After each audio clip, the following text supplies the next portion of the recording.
बिल्कुल, ऐसी खबर पर हमारे संवाददाता जतिन हमारे साथ जुड़ गए हैं। संभल में एक और पुलिस चौकी का निर्माण कार्य शुरू हो चुका है। जतिन, आप तस्वीरें दिखाइए। आपके पीछे हम देख रहे हैं निर्माण कार्य हो रहा है। उन ईंट पत्थरों का इस्तेमाल किया जा रहा है जिनसे पुलिस पर हमला किया गया था।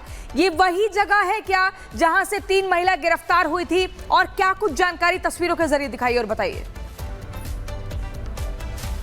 बिल्कुल, देखिए ये वही जगह है हिंदूपुर खेड़ा जहां पर पत्थरबाजी हुई थी। मेरे पीछे आप ईंट देख रहे हैं और ये चौकी निर्माण का कार्य बहुत तेजी से यहां पर चल रहा है। ये जो चौकी आप देख रहे हैं तकरीबन 190 फीट चौड़ी जो चौकी है वो यहां पर बन रही है। मेरे विजय सीपी सिंह आएंगे तो आप तस्वीरों में देखेंगे तकरीबन 12-12 फीट ऊंची जो दीवारें हैं वो यहाँ पर खड़ी होना शुरू होगी और लंबाई के तरीके से ये जो चौकी है वो यहाँ पर बन रही है और बहुत तेजी से इस चौकी को बनाने का जो काम है वो किया जा रहा है। ये हिंदूपुर खेड़ा वही इलाका है जहां पर पुलिस पर पथराव किया गया, महिलाओं द्वारा छत पर चढ़कर पथराव किया गया और अब उसी जगह पर ये चौकी का निर्माण है वो किया जा रहा है। पुलिस का साफ तौर पर मैसेज है, पुलिस पर जिन पत्थरों से पथराव किया गया वो पत्थर भी यहाँ पर मौजूद है और लगातार चौकी बनाने में उन पत्थरों का जो इस्तेमाल है वो किया जा रहा है। आप ये देखिए, ये वो ईंट और ये वो पत्थर है। इन्हीं पत्थरों पर पुलिस पे पथराव जो है वो किया गया था, वो भी यहाँ पर है। जब इसकी नींव डाली गई तो इन पत्थरों का इस्तेमाल यहाँ पर किया गया। आप देखेंगे छोटे बड़े हर तरीके के पत्थर आपको यहाँ पर नजर आ जाएंगे और इसी पत्थरों से पुलिस पर पथराव हुआ। और सामने जो आप गली देख रहे हैं ये वही गली है जहां से महिलाएं गिरफ्तार जो है वो की गई थी।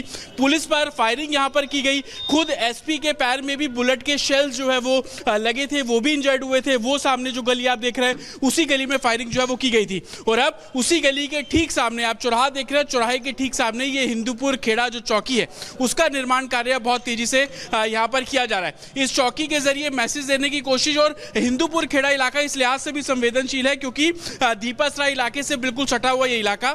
इससे पहले दीपासराय इलाके में जो पुलिस पोस्ट है वो बनाई गई थी और उससे पहले जो सबसे पहले चौकी का निर्माण शुरू किया गया था वो सत्यव्रत चौकी। लेकिन पुलिस द्वारा इन ईंट पत्थरों को भेजकर इसी ईंट पत्थर से निर्माण कराने का एक मैसेज ये भी है कि जिन पत्थरों से पुलिस पर पथराव किया गया अब उन्हीं पत्थरों से उन्हीं लोगों की सुरक्षा का जो काम है वो किया जाएगा। आप देखेंगे कि छोटे बड़े हर तरीके के पत्थर आपको यहाँ पर नजर आ जाएंगे और ये वही पत्थर है जिस पर पुलिस घायल हुए थे। तकरीबन 28 पुलिसकर्मी इस पथराव के दौरान घायल हुए थे और अब इन्हीं पत्थरों से जो चौकी आप देख रहे हैं उसका निर्माण कार्य बहुत तेजी से किया जा रहा है। आप तस्वीरें देखेंगे कि जैसे जैसे 190 फीट जो लंबी चौकी है उसका निर्माण किया जा रहा है। अभी शुरुआती फेज में सिर्फ ग्राउंड फ्लोर जो नीचे का फ्लोर है उसी पर ही जो चौकी फंक्शनल होगी और जरूरत पड़ने पर उसको आगे भी जो है वो चौकी निर्माण कार्य तेजी से किया जाएगा।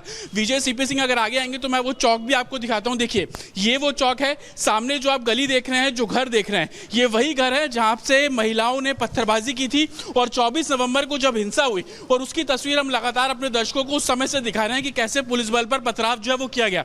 वो देखिए, सामने आप गली देख रहे हैं, जो घर देख रहे हैं, ऊंचे इमारतें आप देख रहे हैं, इन्हीं जगहों से पुलिस पर पथराव किया गया और अब उसी सड़क के कोने पर हिंदूपुर खेड़ा पे ये पुलिस जो पोस्ट है, पुलिस चौकी है, उसका निर्माण कार्य अब यहाँ पर किया जा रहा है। जो पीआरओ थे उनके भी पैर पे गोली लगी। बाकायदा इस मामले में एफआईआर भी दर्ज की गई थी। 3 महिलाओं को इस पूरे मामले में गिरफ्तार भी किया गया। लेकिन अब तीसरी ऐसी चौकी है जो कि संवेदनशील इलाकों में बन रही है। सबसे पहली चौकी सत्यव्रत जो कि विवादित इमारत शाही जामा मस्जिद के सामने बन रही है, दूसरी दीपासराय इलाका और तीसरी अब ये हिंदूपुर खेड़ा। कोशिश ये है एडमिनिस्ट्रेशन की वो संवेदनशील इलाके वहां पर पुलिस पोस्ट बनाया जा सके, वो संवेदनशील इलाके वहां पर पुलिस जो है वो निगरानी रख सके और यही कारण है कि 190 फीट जो लंबी है ये चौकी यहां पर बन रही है और इसको बेहद हाईटेक तौर से तैयार किया जाएगा। कंट्रोल रूम इसके अंदर बनाया जाएगा। हिंदूपुर खेड़ा पे मॉनिटरिंग का काम ये पुलिस पोस्ट जो पुलिस चौकी करती हुई नजर आएगी।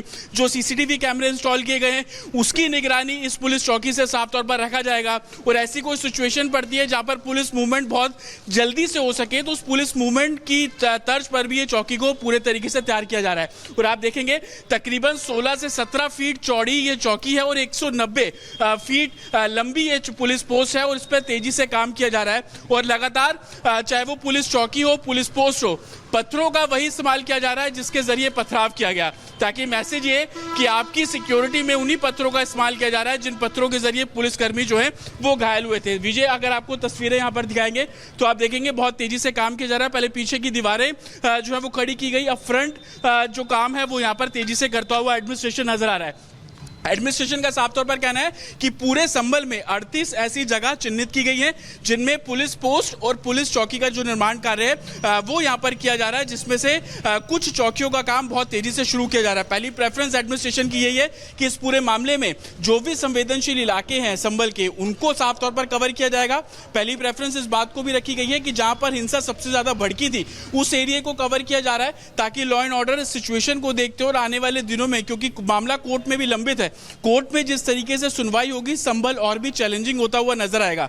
तो अति संवेदनशील जो इलाके हैं उस पर मॉनिटरिंग करना, उस पर कार्रवाई करना और वहां पर नजर रखना जो एडमिनिस्ट्रेशन है उसकी पहली प्रेफरेंस है। और यही कारण है कि लगातार पुलिस पोस्ट बनाना, पुलिस चौकी बनाने का काम तेजी से किया जा रहा है। और तस्वीरें आप देखेंगे कि जो सत्यव्रत चौकी है वो इस महीने के आखिरी में उसको फंक्शनल कर दिया जाएगा डिस्ट्रिक्ट कंट्रोल रूम। आप लगातार तस्वीरें दिखा रहे हो जहां पर पुलिस चौकी का निर्माण, तीसरी पुलिस चौकी का निर्माण हो रहा है, वहां की तस्वीरें आप देख रहे थे। बहुत बहुत शुक्रिया जानकारी देने के लिए। अगली खबर के लिए प्रियंका के पास चलते हैं।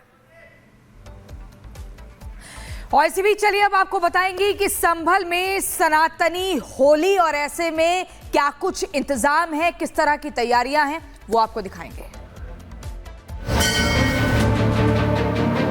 जिस भाई को होली खेलनी हो उस दिन वो बाहर निकले, अनावश्यक कोई भी आदमी बाहर ना निकले, अपने घर में नमाज पढ़े। तो देखिए आपको बता दें, संभल में जिस जगह पर पत्थर चले थे वहां इस बार होली मनाई जाएगी और इसके लिए खास इंतजाम भी किए गए हैं। ऐसे में कल की अगर बात करें तो एकादशी है और कल से ही संभल में होली की शुरुआत भी हो जाएगी। और वहीं पर सीओ अनुज चौधरी ने भी सीधे तौर पर यह बयान दिया था कि जिसको भी होली से समस्या है वो अपने घर के भीतर रहे, बाहर आएंगे तो आपको होली के रंग में अगर रंगा जाए तो उससे परहेज ना करें, शांति और सौहार्द का माहौल बनाए रखें, किसी भी तरीके से व्यवस्था खराब नहीं होनी चाहिए। पूरी खबर इस रिपोर्ट में देखिए।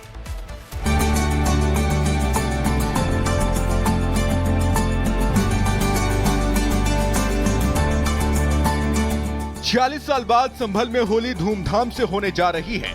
46 साल के लंबे इंतजार के बाद ये पहला मौका होगा जब योगी राज में होली धूमधाम से मनाई जाएगी।